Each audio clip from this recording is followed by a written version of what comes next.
ഹരി ഓം. എല്ലാവർക്കും നമസ്കാരം. ഒരാൾ ഒരു സംശയം ചോദിച്ചതാണ്, നമ്മൾ ക്ഷേത്ര ദർശനം നടത്തുന്ന സമയത്ത് നമുക്ക് ഒച്ചത്തിൽ നാമം ചൊല്ലാമോ എന്നാണ് ചോദിച്ചത്. അവിടെ ഒരുപാട് ഭക്തജനങ്ങളൊക്കെ തൊഴുന്ന ഒരു സമയത്താണെങ്കിൽ നമ്മൾ ക്ഷേത്രത്തിൽ ഒച്ചയ്ക്ക് നാമം ഒച്ചയിൽ ചൊല്ലുന്നത് എപ്പോഴും തെറ്റ് തന്നെയാണ്. കാരണം മറ്റുള്ളവർക്ക് ദർശന തടസ്സമുണ്ടാക്കുന്ന വിധത്തിൽ ക്ഷേത്ര ദർശനം നടത്തുന്നതും മറ്റുള്ളവർക്ക് പ്രാർത്ഥിക്കാൻ തടസ്സമുണ്ടാകുന്ന രൂപത്തിൽ കൂടി നമ്മൾ നാമം ചൊല്ലുന്നതും എപ്പോഴും തെറ്റാണ്. അപ്പോൾ തീർച്ചയായിട്ടും ഇപ്പം നമ്മൾ മാത്രമാണ് ക്ഷേത്രത്തിലുള്ളത്, വേറെ ആരുമില്ല, എത്തിയിട്ടില്ല. അപ്പം നമുക്ക് ഇച്ചിരി ഒച്ചത്തിൽ നാമം ചൊല്ലിക്കൊണ്ട് തെറ്റൊന്നുമില്ല.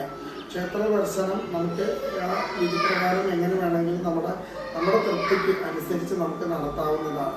അതിൽ വിധിച്ച ആ വിധിപ്രകാരം തന്നെ നടത്തണമെന്നേ ഉള്ളൂ. ആചരണം അങ്ങനെ തന്നെ ആയിരിക്കണം എന്നേ ഉള്ളൂ.